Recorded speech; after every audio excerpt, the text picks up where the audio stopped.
Hey, everybody, George Adair here, on air with George Adair Small Bites Edition. I've got a great guest, good friend of mine, Josh Sterling. Josh, you are a advisor in several different capacities. Tell our audience a little bit more about yourself. Yeah. Hey, hello, everyone. Josh Sterling, a wealth strategist and partner at Camus Advice. I work with small business owners, large estates, and high net worth individuals, helping them basically transfer their wealth, grow their wealth, and protect their wealth. And you've got another different angles on things that I haven't seen when I've talked to advisors that really I thought our audience would really enjoy, which is business owners specifically and the challenges they run into as they start, operate, and try to sell a business in the lack of planning for something that I thought was pretty creative, which is the 5 Ds. So Yeah. what should business owners be looking out for with the 5 Ds?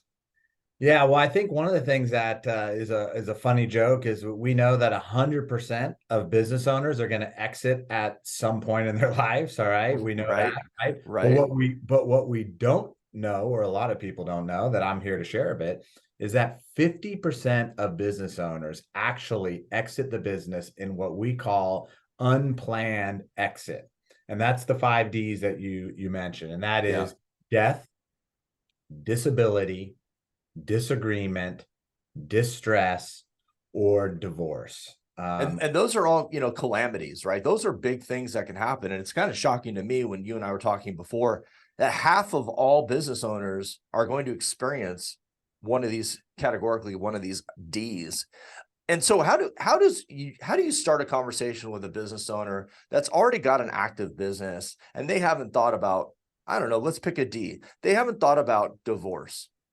Yeah. So, I mean, it's all about planning for me. So we start just with a simple conversation of, hey, first of all, do you even have a buy-sell agreement, which is a legal document that dictates to them what happens if one of these 5 Ds happen. So, Uh-huh. um, for instance, a lot of people won't even have divorce in their buy-sell agreement. So Mm-hmm. one thing is we can review the buy-sell agreement, see what's in it, but it's really about having a conversation to make sure that they're aware how this would impact their business if one of these things was to happen to them. Right. And many times you'll see in a buy-sell agreement, everybody plans for death, Yep. right? That's the thing. They go get out a term life insurance, they fund it Yep. that way. Very common. Every attorney, everyone in the industry knows that. Pretty But it's obvious one. Yeah. other, yeah, it's the other four that a lot of people don't really think that much for or plan for. So the way that I start is I just sit down with the business owner and typically an initial consultation, we're just sitting down, maybe on Zoom, like you and I Yep. are in person, and we start to have a conversation, about the 5 Ds. Yeah. So, divorce is one where you end up with a splitting of assets essentially, right? And you got courts Right. involved and all these other things that the personal side of the divorce can impact, what the business has to give up, right? If there's Sure. revenue sharing and things like that. That's a big one. I think the other big one is disability that people don't really plan for. I know I certainly I have disability insurance, which would Sure. cover a big part of our basic nut for my family if something was to happen to me. But I think it's not that common. Talk to me about the disability side of Yeah, it. so and you're right. Again, like I said, I see a lot of death as a trigger, we call them inside the buy-sell agreements, and sometimes we don't see disability as. And matter of fact, during your working years, you're more likely to become disabled than die. So for that, first you want to make sure the trigger's in the Hmm. buy-sell agreement. Hmm. Then how do we fund it? You mentioned Hmm. about disability insurance, so that's absolutely one way to fund it. You and I are business partners, and I can no longer work, then how am I going to get bought out? Is that Right.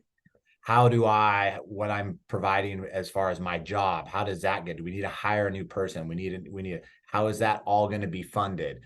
Worst case scenario is imagine that if I became disabled and I was holding information, procedures, policies all in my head, it wasn't written down. Maybe I can't even speak anymore. Yeah. So Right. documentation of what and how we do things is an important part in all of these, death and disability specifically. If one of those two things happen and we don't have a good communication plan, and that's a really important thing for business owners, is how do things get communicated, where are policies and procedures, then that's also a big problem. But disability is one that can be funded pretty easily and inexpensively through disability insurance. Well, I always promise my listeners we're going to keep these short and sweet. It's just about giving them ideas and information that we can then lead them into a deeper conversation. So how do people get a hold of you if they want to talk more about their buy-sell agreements and possibly hedging against the 5Ds? Yeah, they can reach out to me on email, which is Josh, my first name, at camisadvice.com. Which we'll have here up in a text you'll see pop up right now.